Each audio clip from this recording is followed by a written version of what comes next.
দয়াল নবীর প্রেমে তোমার জীবন গড়িও। আল্লাহ আল্লাহ আল্লাহ আল্লাহ আল্লাহ আল্লাহ আল্লাহ আল্লাহ আল্লাহ আল্লাহ আল্লাহ। নামাজ পড়ো রোজা রাখো মাওলার প্রেমে জিকির করো। নামাজ পড়ো রোজা রাখো মাওলার প্রেমে জিকির করো।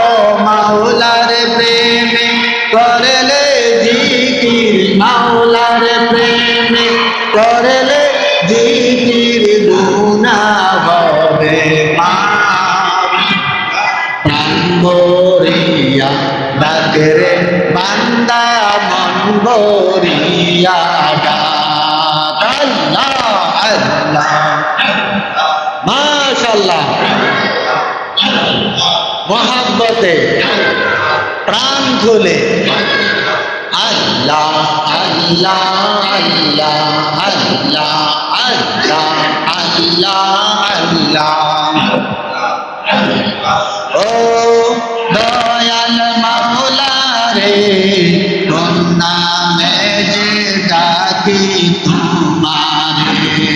মাশাআল্লাহ আল্লাহ আল্লাহ আল্লাহ আল্লাহ আল্লাহ আল্লাহ।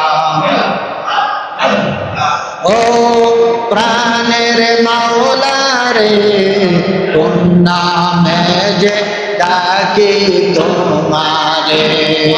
আল্লাহ আল্লাহ আল্লাহ আল্লাহ আল্লাহ আল্লাহ আল্লাহ আল্লাহ। এক ডাকিলেন মুসা নবী নমরুদের আগুনে পড়ে। এক ডাকিলেন ইব্রাহিম নবী নমরুদের আগুনে পড়ে।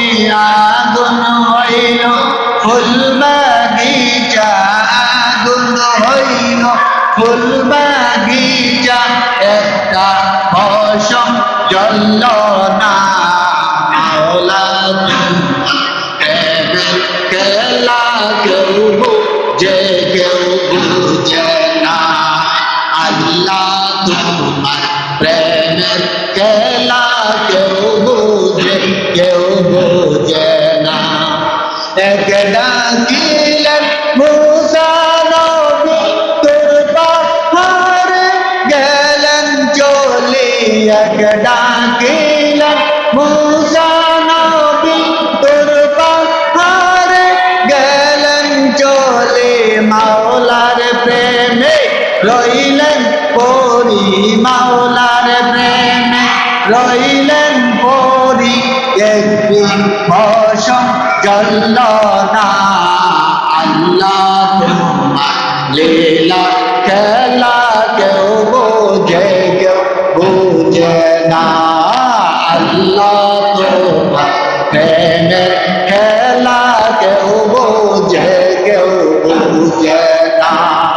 মাশাআল্লাহ আল্লাহ আল্লাহ আল্লাহ আল্লাহ আল্লাহ আল্লাহ আল্লাহ আল্লাহ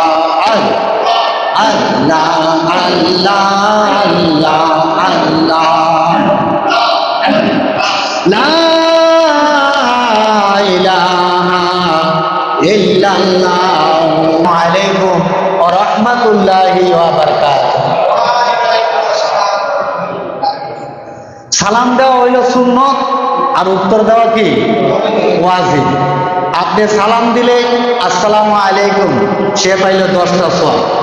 আর যে ব্যক্তি বলবে ওয়ালাইকুম সালাম ওয়া রাহমাতুল্লাহ, সে পাইল 20টা সওয়াব। অর্থাৎ সালাম দাতার চেয়ে সালাম দেনেওয়ালার সওয়াব বেশি, কেননা সে ওয়াজিব আদায় করে। জোরে বলেন না সুবহানাল্লাহ। আর সালাম দাতার সুন্নত কম, সে ব্যক্তির সুন্নত আদায় করে। বলেন না সুবহানাল্লাহ। তাইলে যদিও সালাম লয়, সে ব্যক্তি উত্তরটা দেওয়া হইলো ওয়াজিব, এদিক দিয়ে সে একটা ওয়াজিবের সওয়াব লাভ করে। যেরকম সুবহানাল্লাহ। তাহলে সালামের মধ্যে একটা অক্ষর বাড়াইয়া বললে 10টা করে সওয়াব বৃদ্ধি পায়।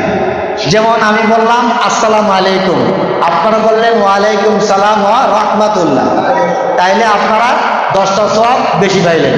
আমি বললাম আসসালামু আলাইকুম ওয়া রাহমাতুল্লাহ, আপনারা বললেন ওয়ালাইকুম সালাম ওয়া রাহমাতুল্লাহি ওয়া বারাকাতুহু।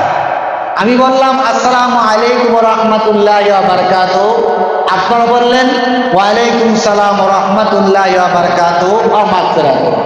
এইটুকু পর্যন্তই সুন্নত, এর বেশি বলা এটা সুন্নত কোনো তরিকা না। এইটুকু পর্যন্ত সাহাবায়ে কেরাম সালাম দিতেন, উত্তর দিতেন। সুবহান না সুবহানাল্লাহ।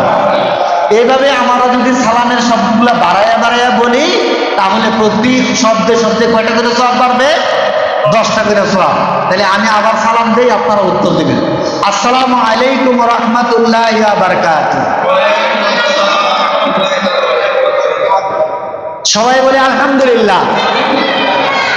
আজকে পবিত্র জিলহজ্জের 25 তারিখ, আর 5 দিন পরে অথবা 4 দিন পরে পবিত্র মুহররমের চাঁদ উদিত হয়ে যাবে। যে চাঁদের সাথে, যে মুহররমের 10 তারিখের সাথে পৃথিবীর বিশাল বিশাল ঘটনাগুলি জড়িত। হযরত আদম আলাইহিস সালামকে আমার আল্লাহ রাব্বুল আলামিন মুহররমের 10 তারিখে বেহেশতে বসবাসের ব্যবস্থা করে দিয়েছেন। জোরে বলুন না সুবহানাল্লাহ। আদম আলাইহিস সালামকে আমার আল্লাহ রাব্বুল আলামিন এই মুহররমের 10 তারিখে সৃষ্টি করেছেন। জোরে বলুন সুবহানাল্লাহ। আবার বেহেশত থেকে মুহররমের 10 তারিখে দুনিয়ার জমিনে পাঠাইছেন।